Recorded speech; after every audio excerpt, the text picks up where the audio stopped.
Bonjour, ça fait longtemps qu'on s'est parlé. On a, dans les derniers jours, reçu des nouvelles qui nous invitent aujourd'hui à communiquer avec vous, à mettre les choses au clair. Les choses ont beaucoup changé dans les derniers mois.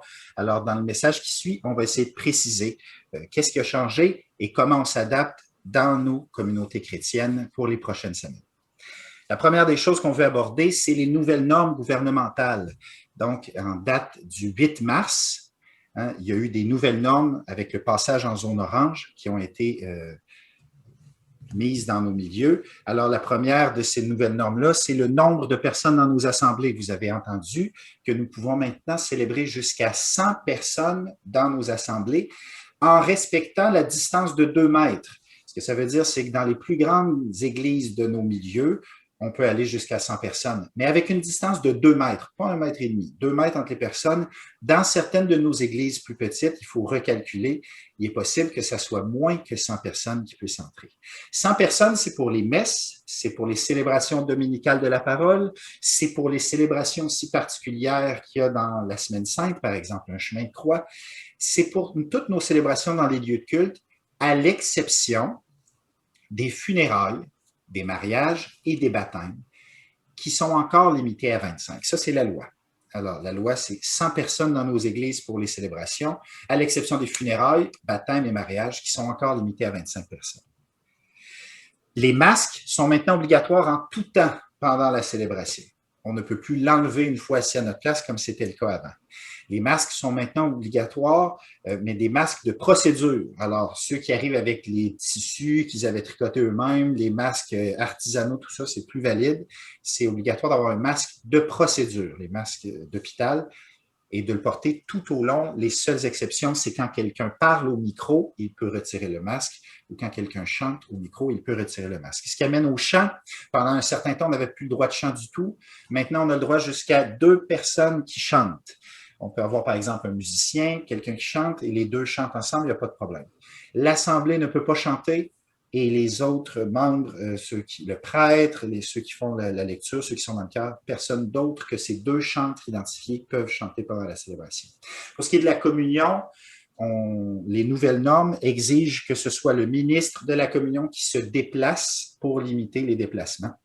C'est donc le ministre de la communion qui se déplace pour aller porter la communion aux gens. C'est en gros les nouvelles normes gouvernementales jusqu'en date d'aujourd'hui. C'est l'annonce qui a commencé le 8 mars et c'est jusqu'à nouvel ordre. Ça peut changer à nouveau. Je vous invite à rester attentif à ces changements. Alors, pendant ces temps de confinement, nous avons vécu des célébrations à 10 personnes qui fonctionnaient sur invitation. Les gens étaient invités à former un petit groupe et à s'inviter donc à participer à la célébration. Nous voulons garder cette culture de l'invitation.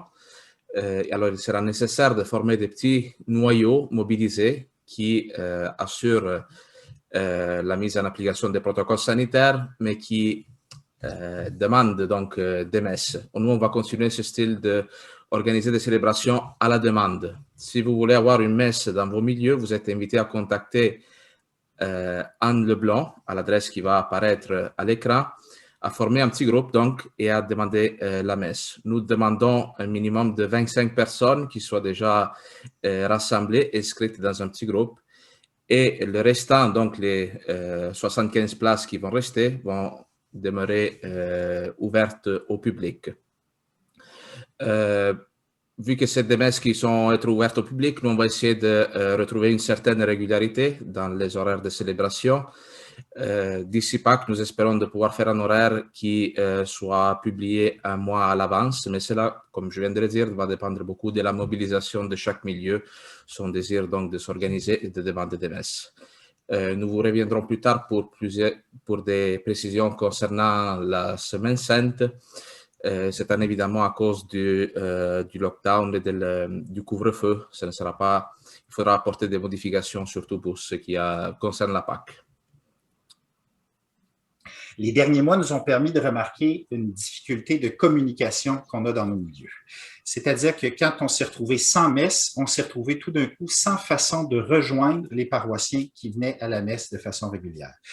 La communication dans les années qui précédaient, dans nos paroisses, en gros, c'était quoi? C'était l'habitude. On n'avait pas besoin de se parler parce que la messe était toujours à la même heure, de la même façon.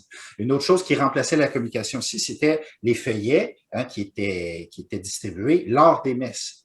Mais ces moyens-là, on a vu dans les derniers mois que c'était très limité. Bien sûr, il y a Internet, on a travaillé très fort là-dessus, mais Internet ne rejoint pas tout le monde. Donc, face à ce problème-là, on se retrouve, ça nous montre un problème plus fondamental. On se rend compte de plus en plus que les communautés parmi les nôtres qui sont vivantes, c'est celles où il y a une vraie fraternité.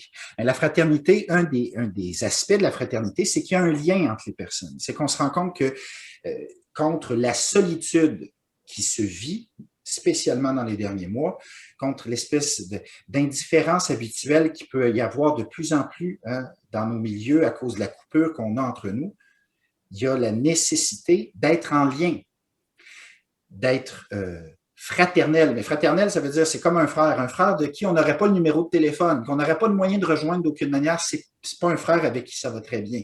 Alors, on s'est rendu compte avec les messes à 10, à 25, qu'il se créaient des réseaux, des gens qui s'appelaient entre eux. Puis ça ne veut pas dire que c'est le curé ou bien la madame curé du village qui appelle tout le monde. C'est pas une corvée d'une personne, c'est un réseau.